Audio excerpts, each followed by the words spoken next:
There's a rhythm you feel in Trinidad. It's not just the music or carnival, it's the sizzle of oil, the scent of spices, and the pulse of street food. Now, these flavors are traveling, showing up in cities like New York, London, and Toronto. It's a mix of sweet, sour, spicy, and savory. A story of Trinidad, shared one bite at a time. Trinidad street food is messy, hands-on, and glorious. Doubles, fluffy barra bread with curried chickpeas, are the soul of the island, eaten standing up, juices dripping. At Maracas Bay, bake and shark shines, loaded with vibrant toppings. These dishes are born from Trinidad's rich cultural tapestry, blending Indian, African, Chinese, and more. It's more than a meal. It's history, identity, and pure joy. Trinidadian food is Trinidad itself, a blend of cultures simmered in a pot. From Amerindian roots to waves of Spanish, British, African, Indian, Chinese, and Portuguese arrivals, each brought their flavors and traditions. Today, every bite is a history lesson, a vibrant Creole cuisine born from resilience, creativity, and community. This is Trinidad, served hot and ready to eat. Trini street food was born from the journey between the Ganges and Caroni rivers. Indian indentured laborers brought their culinary soul, adapting simple rations into vibrant dishes. Doubles, inspired by Indian chola bhature, became uniquely Trinidadian, fluffy bara, curried chana, and local herbs. These flavors spread across the island, uniting people and creating the signature taste of Trinidadian street cuisine. The African influence is the bedrock of Trinidad's food, a soulful baseline beneath the island's vibrant flavors. Enslaved Africans brought their cooking techniques, ingredients, and a spirit of community. Meals shared from a single pot.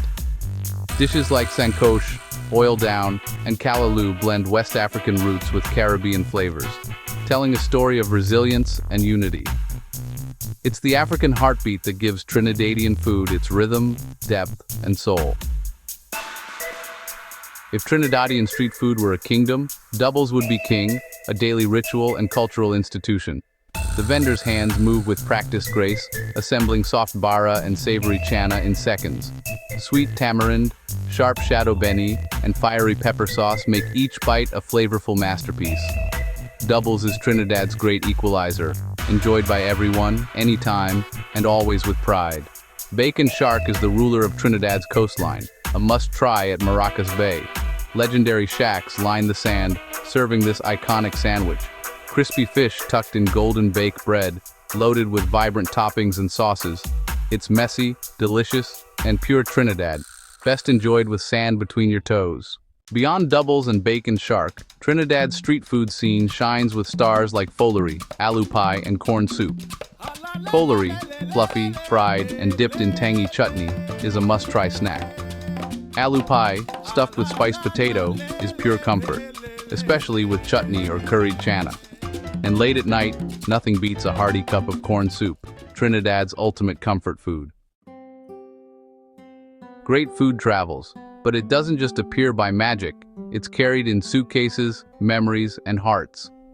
Trinidadians moving abroad brought a hunger for home, missing pepper sauce, warm roti, and doubles. So they cooked, filling apartments with the smells of Trinidad. Then they shared, planting a seed, connecting cultures, one delicious bite at a time.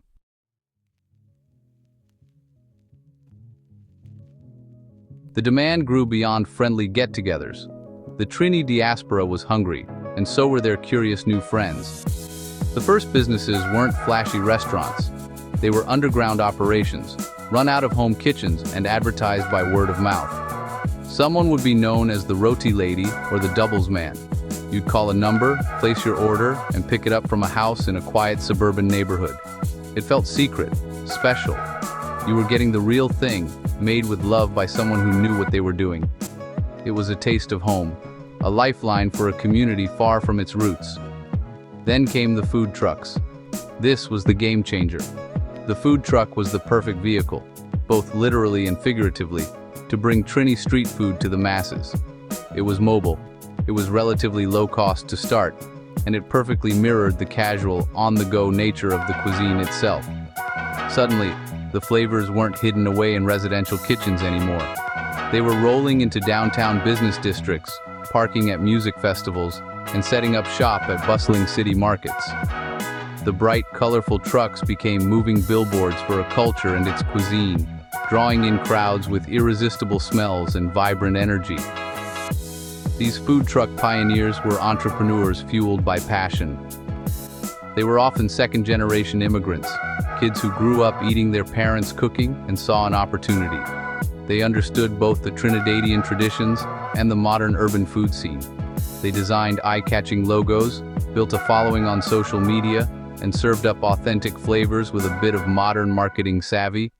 They introduced doubles, roti, and aloo pies to a whole new audience, people who might never have walked into a traditional Trinidadian restaurant. They made the food accessible, cool, and exciting. The food truck became the new street corner. The success of these trucks proved there was a massive, untapped market for these bold flavors. Lines would form around the block. Office workers would ditch their sad desk salads for a curry goat roti. Festival goers would discover the life-altering magic of a late-night corn soup. The food truck explosion took Trini food out of the diaspora bubble and placed it squarely in the mainstream culinary conversation. It was no longer just ethnic food. It was simply great food, period. The journey from the underground kitchen to the celebrated food truck marked a crucial step in Trinidad's culinary conquest of the world. Food and pop culture are deeply connected. When Trini dishes get a shout-out in music, movies, or from celebrities like Nicki Minaj, suddenly everyone wants a taste. Social media buzz and TV shows turn these foods into global trends, making them irresistible and exciting. That's how Trini food went from a local favorite to a worldwide sensation.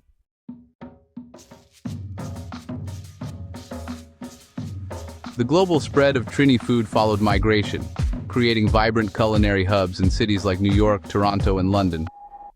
In New York, neighborhoods like Flatbush and Richmond Hill became little Trinidads, packed with bakeries and roti shops serving authentic flavors. These spots became community centers, offering a taste of home and a place to connect. Toronto's Scarborough and surrounding suburbs mirrored this, with strip mall restaurants and takeaways introducing Trini cuisine to a diverse Canadian audience. Events like Caravana turned the city into a showcase for Caribbean food, drawing thousands. London's Brixton and Notting Hill saw a similar rise, with the Notting Hill Carnival providing a massive stage for Trini flavors. Roti shops and Caribbean takeaways became beloved local institutions, offering warmth and spice against London's grey weather. These cities became secondary capitals of Trinidadian cuisine, where the food evolved and proved its global appeal.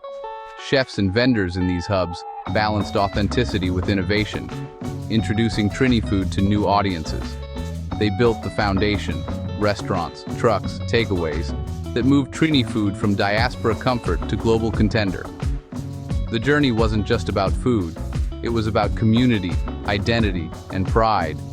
These urban outposts ensured Trini cuisine could thrive far from home. The world's culinary stage now has a permanent Trini presence.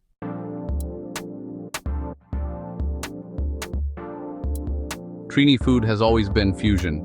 Indian, African, Chinese, and European influences blended over generations. Now, a new generation of chefs is remixing the classics, experimenting boldly. Imagine a bake filled with Korean bulgogi or a doubles taco topped with shadow beni crema. In London, brunch spots serve Trini eggs Benedict with coconut callaloo sauce. These chefs are culinary ambassadors, using familiar formats to introduce Trini flavors to the world. The line between innovation and gimmick is thin, and purists watch closely. But the best fusion dishes respect the source, using core flavors as a launchpad for creativity. This new wave proves Trini cuisine's versatility and confidence. It's no longer just ethnic food. It's dynamic, evolving, and inspiring chefs everywhere. Fusion draws attention, creating a feedback loop. People try a wild new dish, then seek out the traditional version. It's a conversation between past and future, played out on a plate. Trini food isn't just surviving, it's thriving, adapting, and leading global culinary trends. The world is hungry for what Trinidad has to offer. The fusion movement ensures the cuisine's story keeps growing.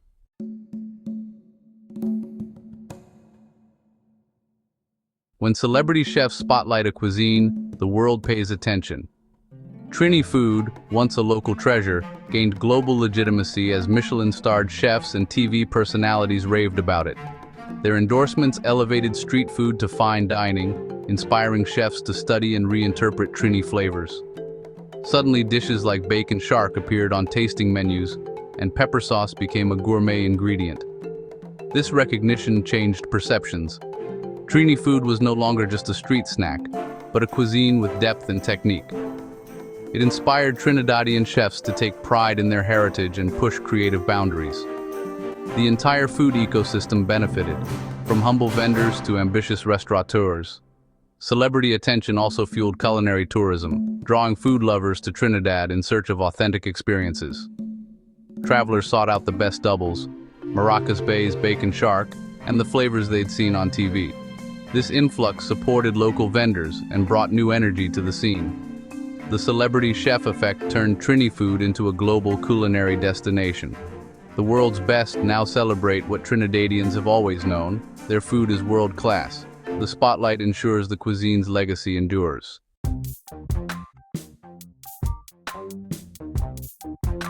Social media gave Trini food wings, spreading its flavors worldwide in seconds. Instagram and TikTok made doubles, bake and shark, and corn soup visual sensations.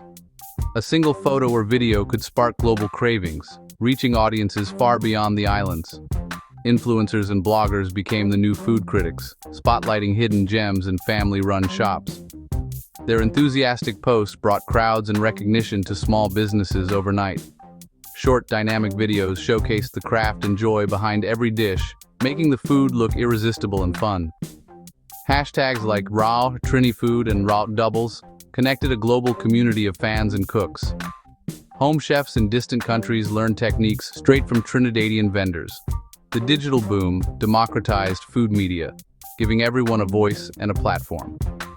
Social media turned Trini food from a local secret into a global obsession.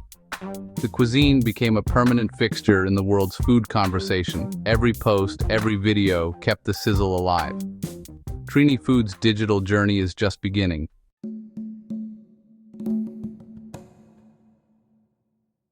With global fame comes the question: what is authentic Trini food? Ingredients like Moruga scorpion pepper or wild shadow beni are hard to find abroad, forcing cooks to adapt. Purists argue that true doubles must be eaten hot, from a vendor's hand, standing on the street. For them, authenticity is about taste, ritual, and context.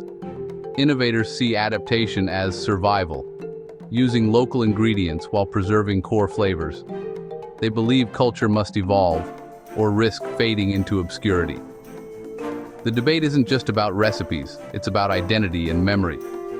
Both sides are driven by love for the cuisine, one guarding tradition, the other pushing boundaries. This tension keeps Trini food vibrant and relevant. The conversation between preservation and evolution is ongoing. There's no single answer, only a shared passion for the food's future. Authenticity is both memory and possibility. That's what keeps Trini cuisine alive, wherever it travels.